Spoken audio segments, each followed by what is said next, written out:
Assalamualaikum warahmatullahi wabarakatuh. Alhamdulillahirrahmanirrahim. Kita panjatkan puji syukur kehadirat Allah Subhanahu wa taala, Tuhan yang Maha Kuasa. Dengan rahmat dan karunia-Nya kita bisa bertemu kembali pada kuliah online dengan media video pada kesempatan kali ini. Pada kesempatan kali ini saya akan menyampaikan terkait dengan mata kuliah keperawatan komunitas 1 dengan tema epidemiologi dan kependudukan. Pengertian epidemiologi. Epidemiologi adalah ilmu tentang penyebaran penyakit menular pada manusia dan faktor yang dapat mempengaruhi penyebaran itu.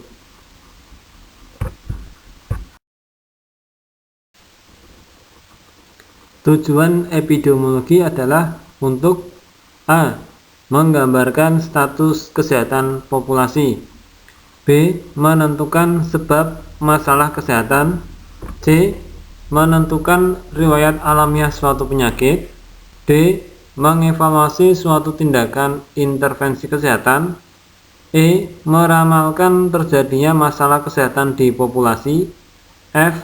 Menanggulangi masalah kesehatan yang terjadi dengan tindakan pencegahan atau pengobatan.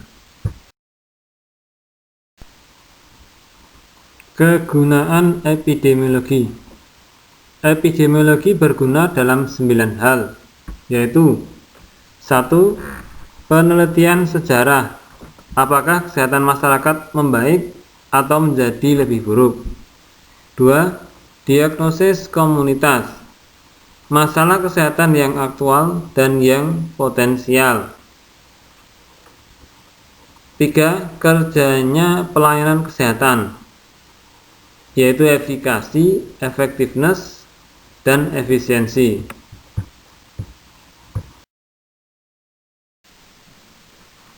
Kegunaan epidemiologi yang keempat, yaitu resiko individual dan peluang. Actual risk, penilaian bahaya kesehatan. 5. Melengkapi gambaran klinik untuk penampilan penyakit yang berbeda. 6. Identifikasi sindroma. Masih terkait dengan kegunaan epidemiologi, yaitu yang ketujuh, mencari penyebab, case control and cohort studies. 8. Mengevaluasi symptoms dan tanda-tanda. 9. Analisis keputusan klinis. Contoh peran epidemiologi. Hal terkait keracunan metil merkuri yang ada di Jepang. Merkuri atau air raksa adalah logam yang beracun dan telah dikenal sejak abad pertengahan. Saat ini merkuri dia merupakan simbol tentang bahaya polusi lingkungan. Pada tahun 1950-an diketahui bahwa air raksa atau merkuri dibuang dalam limbah pabrik di Minamata, Jepang ke dalam teluk kecil. Ini mengakibatkan bertumpuknya metil merkuri dalam ikan yang kemudian menyebabkan keracunan yang hebat pada penduduk yang memakan ikan tersebut.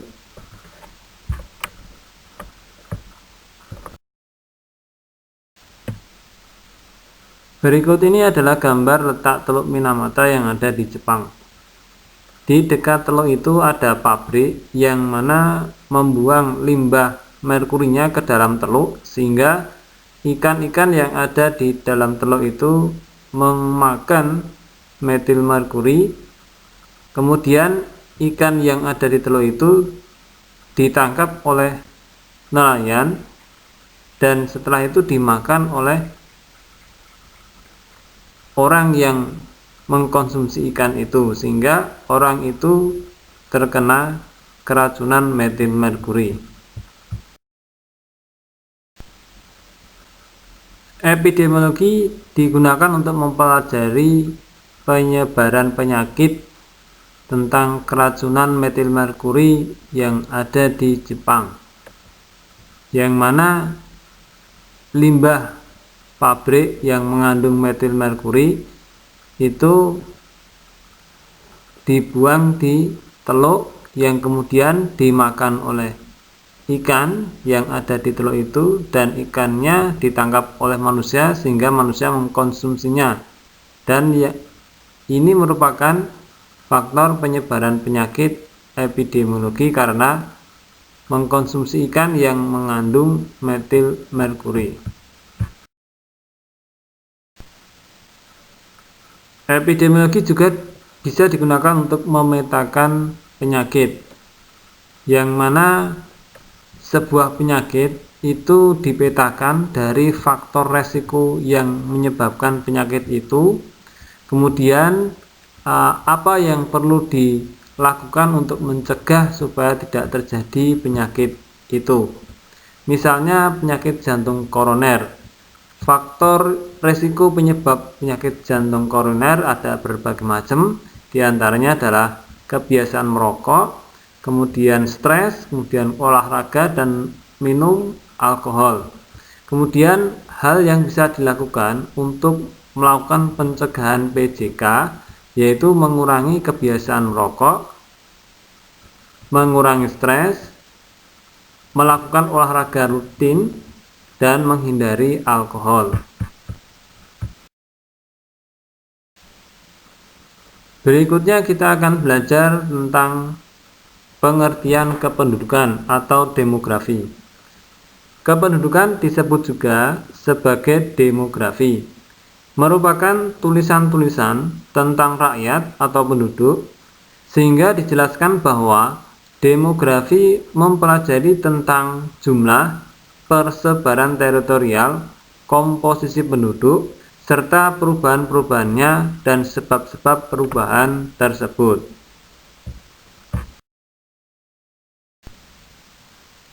Pengertian kependudukan yang lain yaitu ilmu tentang susunan, jumlah, dan perkembangan penduduk.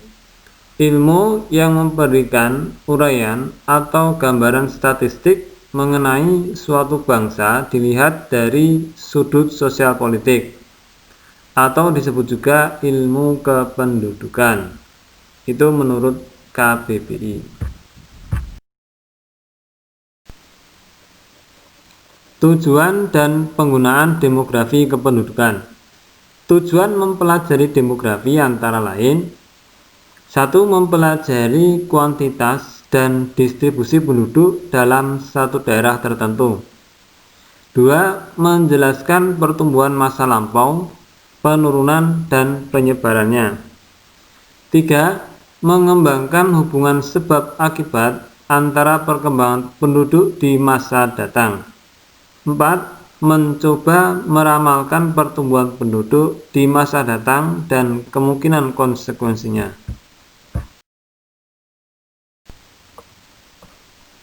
Dinamika penduduk.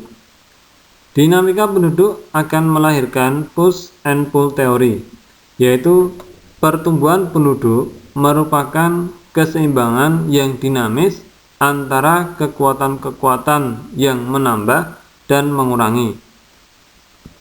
Kekuatan menambah disebut juga dorong atau push, yaitu kelahiran dan imigrasi. Kekuatan mengurangi disebut juga tarik atau pull, yaitu kematian dan emigrasi.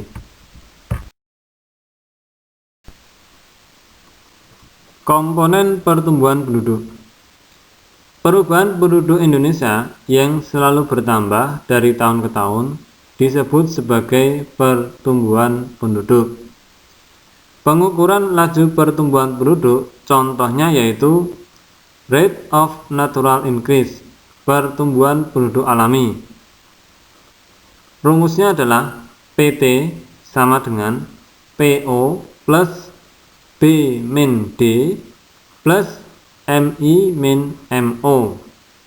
Keterangannya di mana PT adalah jumlah penduduk pada waktu sesudahnya atau populasi.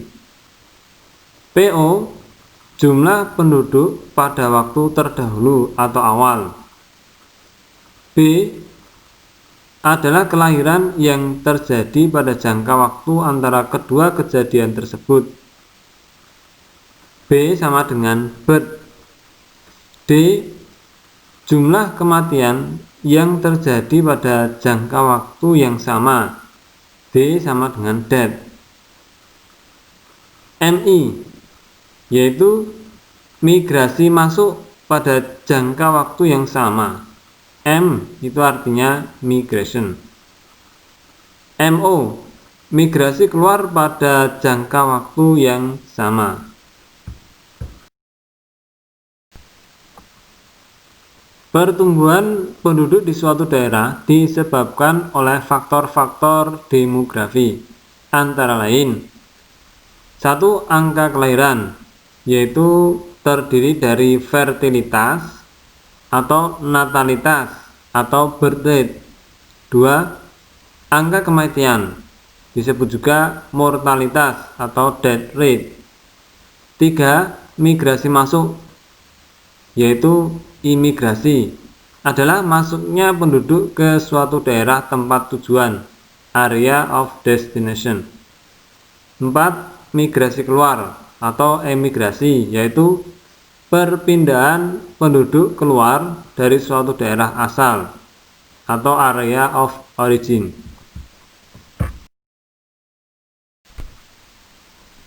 Ini adalah contoh gambar migrasi masuk, yang mana beberapa waktu lalu Indonesia diserbu tenaga kerja asal Cina yang ingin bekerja di Indonesia.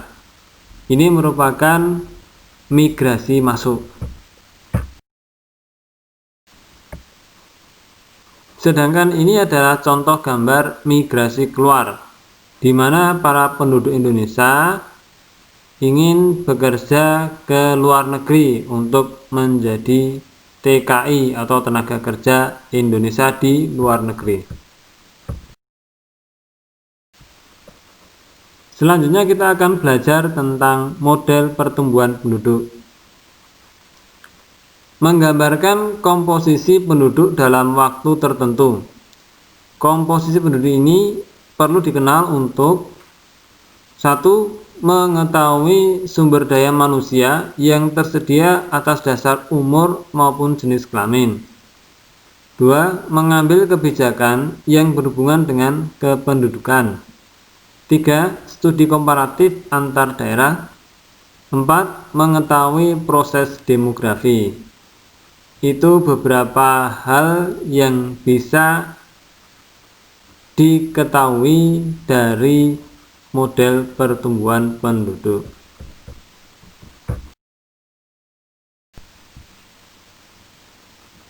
Model pertumbuhan penduduk. Komposisi penduduk menurut umur dan jenis kelamin dapat disajikan dalam bentuk grafik yang disebut piramida penduduk. Model piramida penduduk antara lain: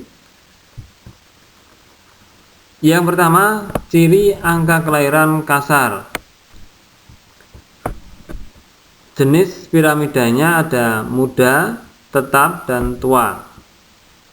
Apabila jenis piramida muda, berarti angka kelahiran kasarnya tinggi, dan piramida tetap, angka kelahiran kasarnya tidak rendah, dan piramida tua, angka kelahiran kasarnya adalah rendah.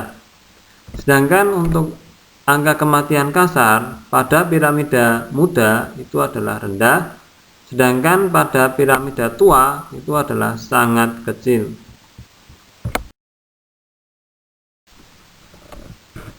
Berikut ini adalah gambar dari piramida penduduk, yaitu piramida penduduk muda, kemudian piramida penduduk tetap atau stasioner, dan piramida penduduk tua.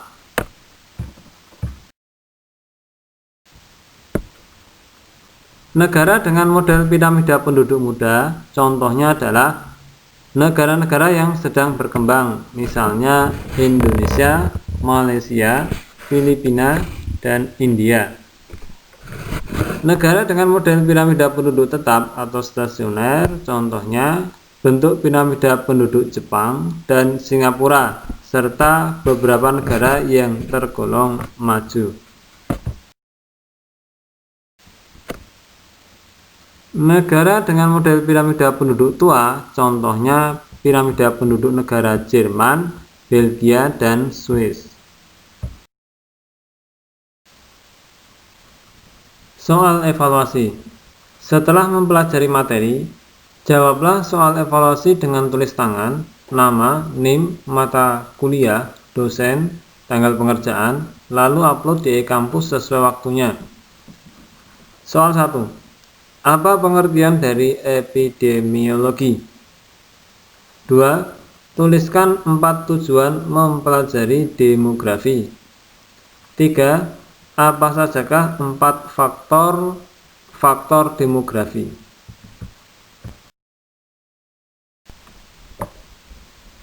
Demikian materi kuliah yang bisa saya sampaikan. Saya harapkan bisa dimengerti dan dipahami oleh mahasiswa, serta mahasiswa bisa mengerjakan soal dengan baik. Kurang lebihnya dari saya mohon maaf. Terima kasih atas perhatian dan kerjasamanya. Wassalamualaikum warahmatullahi wabarakatuh.